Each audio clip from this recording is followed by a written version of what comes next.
提一提大家最新嘅天氣情況啦。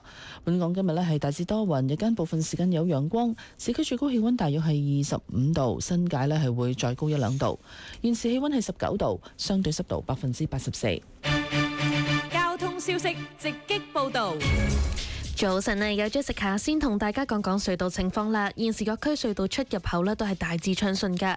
咁另外提提大家啲嘅封路措施，佛光街有水管急修去紅磡道方向，跟住碼頭圍道嘅慢線呢，依家係封閉緊噶。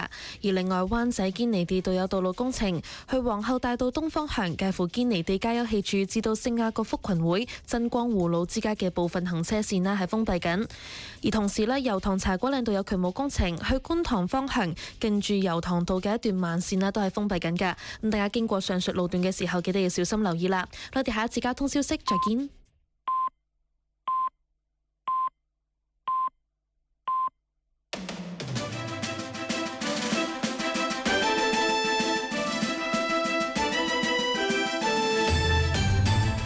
香港電台新聞報道，早上7點由張曼燕報道新聞。